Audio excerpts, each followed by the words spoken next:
Hi, everyone. This is Professor Hall, and I am communicating to you via social distancing for our weird transition into distance learning because of the coronavirus. So, if you were in my English 123 class, this is what one of my sections looks like, and this is the other. Same stuff. I just color them and put a different banner on them so that I can kind of keep them apart and not click on the wrong one when I'm in class. So basically what I wanted to do today is go through again for people who were kind of too stressed and nervous to hear it the first time, or for people who weren't able to come into school. I want to do a walkthrough of what our class looks like and just show you what we've got and what's going to go on. So let's get started. First things first, over here on the left, I'm going to make this a little bit bigger for a second. There we go. Anything that we've done before spring break is here in previous lessons. We have an extended spring break because of the coronavirus. You will have something due at the end of that.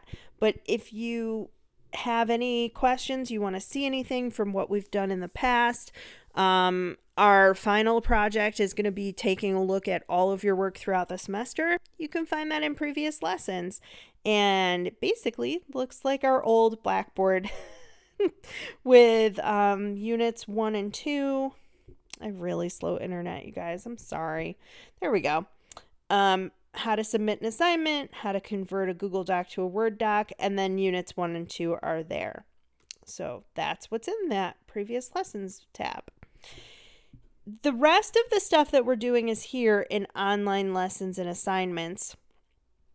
And then this discussion board links to all of the discussion boards. I opened it here in a new tab just for the ability to go a little bit quicker. But if you want to see any of the discussion forums, they're all over here. We're going to have a couple through the rest of the semester. And when you go to do a discussion board, you can click on it through here or in online lessons and assignments. I'll show you in a minute. And for my classes, you have to create a thread first before you can read anybody else's. So you're going to click on this right there, create thread.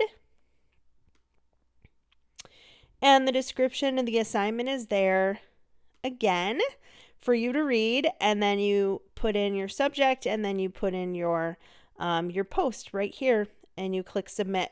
Once you do that, you also, for a discussion forum, need to, I think it says right at the top, yes, post, you need to post and then comment on posts of 2 others. So once you've created your thread, you'll be able to see the entire forum, the entire discussion board, and you can comment on 2 other people's posts. And that's just to kind of have discussion a little bit like what we'd have in class, not quite, but a little bit, kind of like when I put you in pairs or groups and you're talking about stuff. And it's just something there to kind of have seat time and keep you on track for your papers before your essays are due, and in one case to talk about the topic for that week. So let's take a look. We're going to go back here to online lessons and assignments. Click on that. And if you were in class Thursday or Friday, depending on which course you're in, I kind of walked through this already, as I said. I did add one thing, and that is here at the bottom. I'm going to go to that first. And this is going to be required. I would like you to basically share your contact information with me. A journal can only be seen by me and the person who submits it, not like a discussion forum where everybody can read it. I do have your phone numbers, but I don't think most of them are up to date. So what I'm asking you to do here is first tell me whether or not you would like an in-person phone conference. I really would like to do this, but I realize some people may not have the time, especially if your kids are at home during this time. And other people might really not feel comfortable with that, and then some people might feel like they don't need the help. So if you feel like you need the help and you would really like an in-person phone conference for your essay, to talk for, 10, 15 minutes, you can let me know, and you can give me your current phone number and then some general days and times when you'll be available. If you don't feel like you need to talk to me personally, that's fine too. And still do this journal. Let me know if Blackboard feedback is sufficient, or if you'd also like me to send those same comments via email. So in either case, please make sure that you fill out this journal, because in an online course, contact is super, super important. And I want to be able to still get in touch with you guys about your essays, either in Blackboard or in email or on the phone. However we end up doing it, as long as we can somehow communicate. So, Unit 3 is the unit that we are currently in, and that's informative reports. There's a lot of stuff in this folder, and I've already gotten some questions from people, kind of like, there's so much stuff.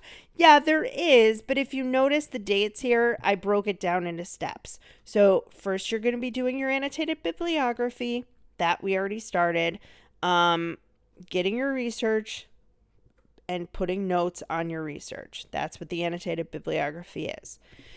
The week after that, you're going to have just the first page of your research paper and an outline. So the annotated bibliography is really to organize your research. The outline and the first paper are to help you organize your thoughts before you write the whole thing. The week after that, you'll have a discussion board just to kind of keep on track with your project, and to talk about what you're doing well, what you still have questions about, that kind of thing, and to share stuff with your classmates. And then at the end of that, then you will have your full research paper. So almost toward the end of April. So really, I'm talking to you at March 17th right now. This is going to take us through the next month. So don't feel like you have to do it all at once. What I have after this note, just kind of telling you what's going on and what each thing is. The lecture here, optional, using the library databases. If you missed that before, if you're still working on research, you can watch that video. Then is my lecture on informative writing. That one is required because we didn't get to it yet. It would have been the day after we got back from spring break, but it's not now. So make sure that you watch that.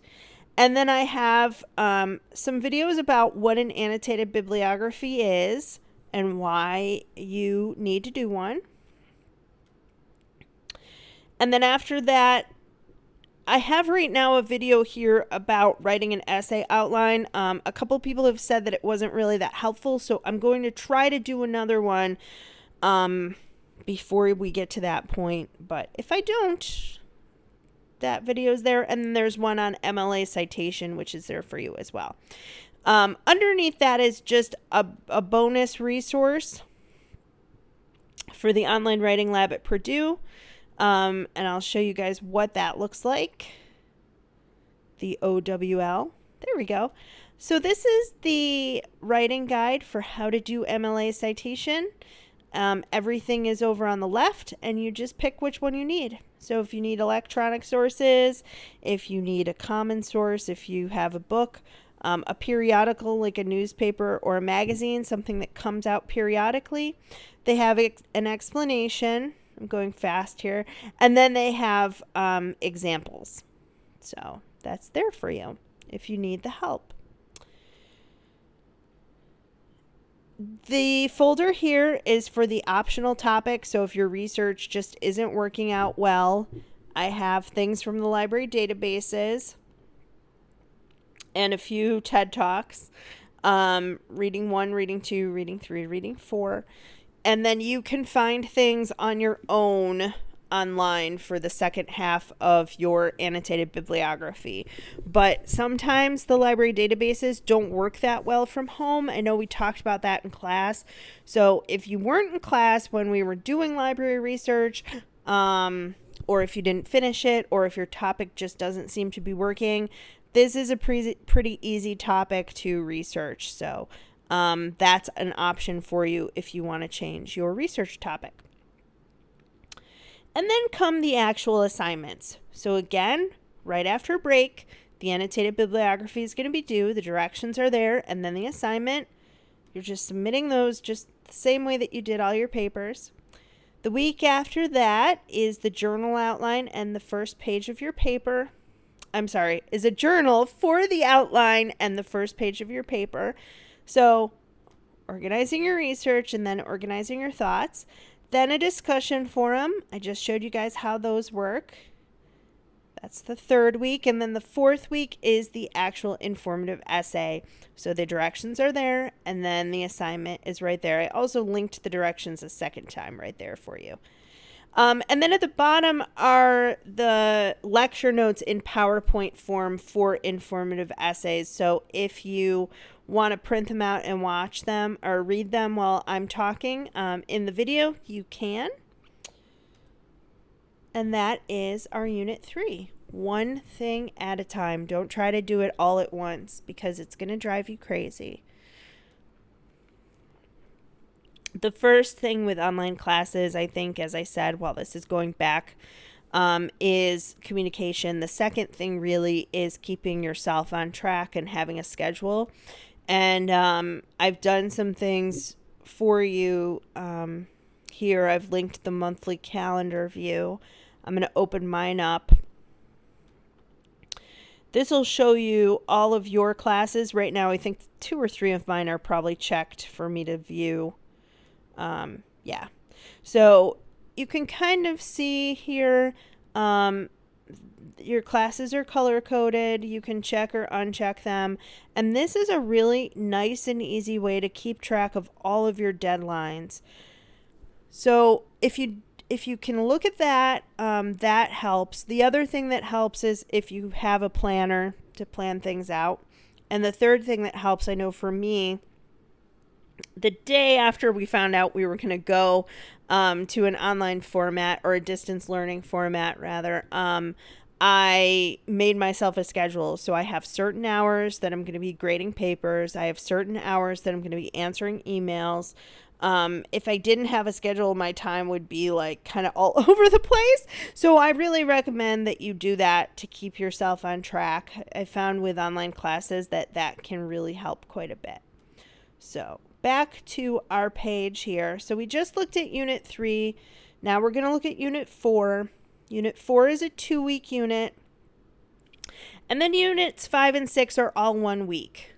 So for Unit 4, this is about argument. Again, I have a note for you here about when things are due and what some of your options are. Then I have my lectures. So it's set up the exact same way. This is me talking about arguments, claims and reasons, and then me talking about argument, evidence, and explanation. We kind of already talked about that a little bit when we did gentrification. So that was kind of to introduce the idea of argument, and now we're going into more depth. Then I have a lecture about conclusions. I kept promising it, and it was coming. So it's here, and I'd like you to watch that just so that you can end your paper the right way. A lot of people kind of peter out toward the end, and you want to really grab your reader's attention at the end. If your topic is boring to you now by this point in April and May, or if you just don't have the research to do an argument, you can do your paper on veganism or vegetarianism. There's articles in there just like there were for domestic violence. And again, my lecture notes in PowerPoint form. Download them, print them if you want, or just look at them online. The instructions for the argument essay are here, and I keep trying to reorder this and it will not let me, but your journal and your first page are down here at the bottom. That's the first week of this unit. The second week of this unit will be the full essay. So that's that. Just those 2 assignments for that folder. One the first week, outline and the first page, just like I asked for with the informative essay. And then the second week is going to be the full paper. So Unit 5 is the revision of the informative essay. And I know we've done a revision already, but I wanted to kind of go into more depth about really doing a revision well. So the note is there again about what to do. This is a 1-week unit, as I said. And for this unit and the next unit, there's a project. Here it's a revision, and then there's a discussion board, something for you guys to talk about. The lecture is right there, and there are the lecture notes, the optional viewing, and then the directions on how to do the revision, and then the actual reflection on it and the revision itself. And apparently I did the lecture notes twice, so there they are at the bottom. So that's it. Kind of set up the same way for the next week for Unit 6.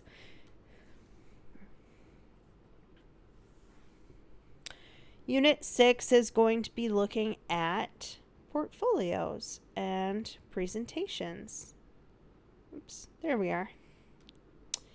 So portfolio, port means carry, and folio is papers. It's like you're carrying your papers around with you in the old days. Now you're just putting your work together and talking about what you learned in the class and how you grew and the skills that you now have that you can take with you. So the note is there again, kind of explaining what this is about. Then this is a very short video about reflections and what those are and how to reflect upon your work. And then we have sample student presentations. So for this class, SUNY requires you to evaluate someone else's presentation as well as do a presentation of your own. Here, there's just some YouTube videos. You're going to pick 2 of them and talk about which one you liked best, which one you didn't. And there you go, 2 or 3. But you only have to talk about 2. Which one was the best and why, and which one was the worst and why.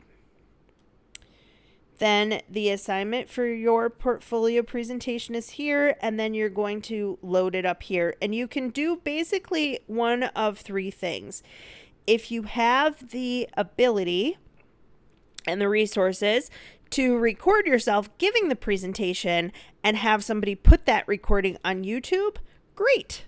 Then do that, and you can have an actual oral presentation. If you have the ability to record sound in a PowerPoint, the video here is optional about how to use PowerPoint. It kind of walks through that. So then you can do that. And if you can't record sound and you can't record yourself, or you just don't feel comfortable recording yourself, that's fine too. And you can just send me your PowerPoint presentation. These are the same options that I give my online students for presentations. My only thing is that if you're doing just the presentation, make sure that there's more words on the PowerPoint slides, because I won't be able to hear you explain things. And that's pretty much it. We're going to finish up the informative report that we started talking about and researching. You're going to write an argument on some aspect of that same topic, or veganism and vegetarianism if you're bored of your topic by April 27th. Then in May, you're going to do a revision. And then at the end of the class, you're going to be doing that presentation, which basically is reflecting on your work. So everything is laid out there for you from now until the end. I don't have answers right now as to whether we will be back by the end of classes, or if this is kind of like once we go online, are we going to take all this time to go online and then go back? I would guess we're probably not going to be coming back in this semester. I hope that we are, because I'd like to see you guys again. But if we are not communication again is key. So, you guys have my office number, and that forwards to my phone while I'm home. I have Blackboard to communicate with you, and I have email to communicate with you. So if you need any help, or you're struggling, or you have questions, don't hesitate to ask. And otherwise, that is it. And I hope to hear from you all soon. I look forward to reading your work. Thanks, everybody. Have a great day.